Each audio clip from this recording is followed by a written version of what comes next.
Nh2 Hangdokhiba UPF na Manipurgi Teritorial Integrity ngakna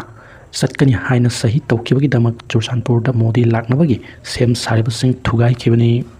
ngarang numitang pung 3 lom taba matamda Churchandpur town da Prime Minister Narendra Modi laknabagi sem saribasing koki singna yakai thugaiba flag amasung poster kaya sing thaduna mai thabagi thong kaya satakhiba du Koki Zo Council na Koki Miam Tanaramdana National Highway to Impal Dimapur Lambi Hangdoktuna Free Movement Yan Kibamadi Koki Su Militant Sing Umbrella Body Ama Oiriba Keno Amasung UPM na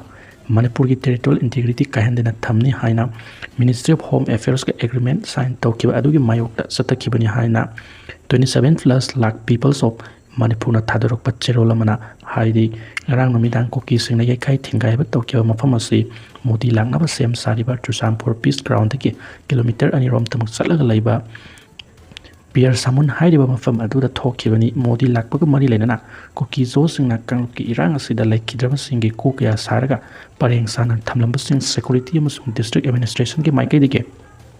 Lokto Hankiba Musung Prime Minister Narendra Modi Lakpagi Sem Sariba Sing Aduda Irang Asida Laikidram Singi Wina photo Tetuna Tamliba Wall of Remembrance Ki Zagasing Adu Kazin Madagi Mapung Oina Irang asi Thorkibani Haina Paugi source amana di hairi adubu Sapsana Masi Matang official oiba statement amata press na Phangba ngamdrei adubu 27+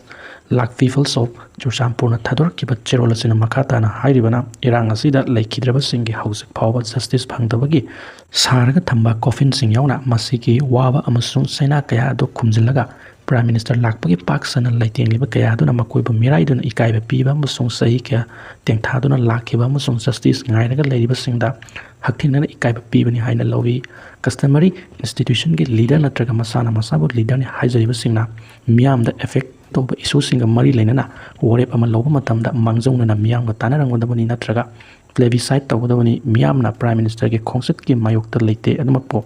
Sahi Aniga Thamari Hena Mahakna Karimta Thoksadana Lairakiba Adugi Pendaba Amasung Asauba Kaya Adunani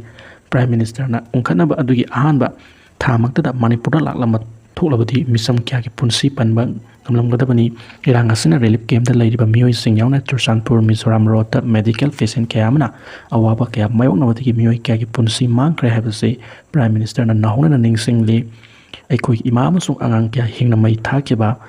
Isi Sal Kaya Ma Rep Tokiba Otnai Kiba Purga Hat Kiba Kya Ki China Adunga Sisu Ningsingli Haidi Manipurgi Apunba Saktam Kaihaloi Haina Prime Minister na Lauthokla Maduni Manipur Miyam Ki Apamani Manipurgi Apunba Saktam Thugaina ba Honarakpa Haibase Bharat Ki Apunba Saktam Thugaina ba Honabaga Chap Manai Haibadu Bharat Ki Prime Minister Narendra Modi Ki Thamoida Chap Chana Phawbiduna Hayang Manipurda Prime Minister na Lakadoriba Asida Miyam Ki Mafamda wa ngangba matamda Manipurgi Apunba Saktam Kaihaloi Haina Lauthokpiramba adu Manipur Miyam na Apamani Haibase Prime Minister na Khangfam Thoi Hausikmakki Oinadi Manipur Miyam na Prime Minister ki mafamdagi karisu hendokna apamba haibadu laite Manipur miyamna pamlebadi Manipur thokliba sahi ani heleklaba lalasi loisenduna Manipur miyam tangdo laitaba punsi amada mahoksagum ingna sikna lehenba haibaseni Prime Minister ki khongsat asiga mari lenena relief camp da sahi ani hen awaba kya khangduna layakliba IDP sing sumnagi unaduna awa nungai gi maramda wari sanaraga tokpa adudi kana su pamde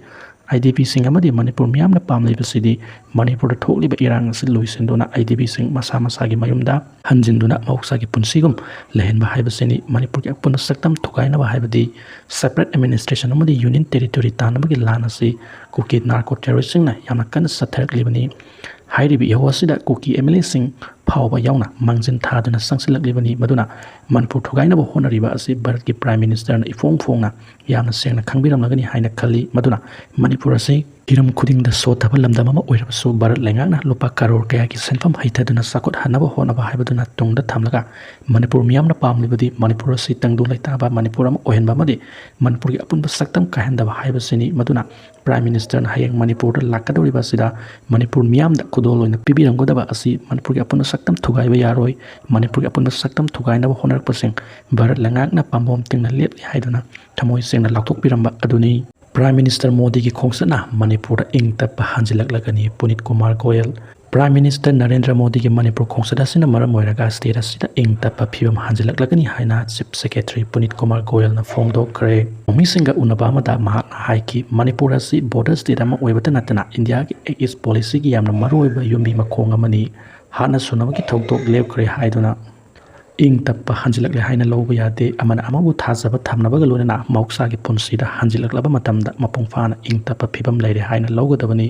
Prime Minister gi Manipur kongsat asigi matangda mahna haiki aizol gi kongsat lorba matung Prime Minister na hayang Manipur da thunglagani numit yungba matung pung 12 gi minute 15 tabada Churchandpur da thunglabaga lonena district adugi internally displaced person singa unadana wari sanagani matung tarakpada mahna tongan ba infrastructure project singi urep uyung tamgani amasung Churchandpur gi fish ground da pangthokpa miyang mifam amada wangangani thauramadu lorba matung nungthil pung 2:30 taba matamda Prime Minister na Imphal ke Kanglaga thongani amasung district asigi ITP singa unadana wari sanagani matung tarakpada makna tongan ba project taraga mari urep uyung tambaga lorena project taraga taret sangaramgani hairi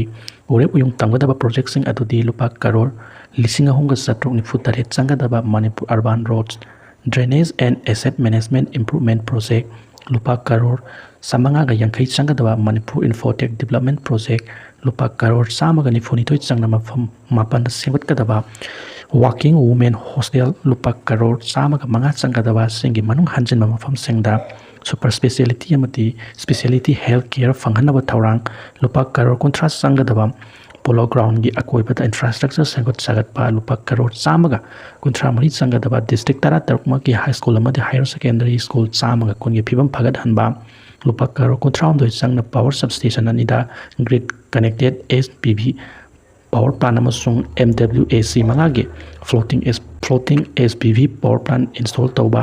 lupa karor samaga ani changna rural connectivity education amasung tourism ga mari leinaba project sing lupa karor kontraga taruk sangadaba Kumalampak sports complex da multi-purpose indoor stadium saba lupa karor samanga ga ani sangadaba national highway 02 ki sangsak denopol section upgrade tauba lupa karor satret ka humdranipan changna national highway 102A ki sangsak denopon upgrade tauba lupa karor samanga ga humfumari changna Bharat Mala pariyojna ki makhada urkhulda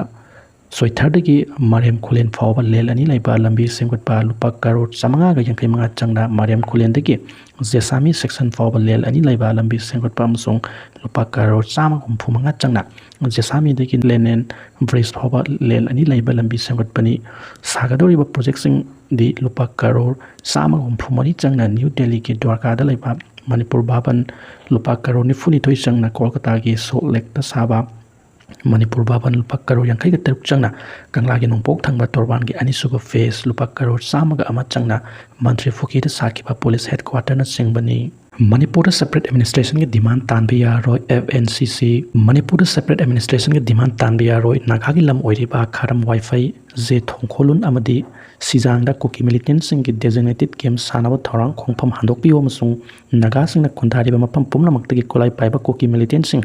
Salhan Kigadabani Haina Foothills Naga Coordination Committee the Prime Minister of Wakat Kre Prime Minister of Wakat Kiba Wakat Cherolamada FNCC na Hai Kuki militant singi designated game Sagani Haina Taurang Toriba Karam Wi-Fi Je Thongkolun Amasung Sijang Hai Mafam Singasi Kangpokpi subdivision ki manung chanalaiba Naga singi lamni Hairiba Mapam Singasida designated game Amata Sabi Kano Kuki militant singna Kangpokpi Zaujangte Kotland Kojim Karam Wi-Fi Harautel Leilon Wi-Fi Khunko Molhoi Tingkhai amati Sinai na singba mafam singda operate tawduna miyam da miyot minay sa thabagi tawong khudak da lephangadabani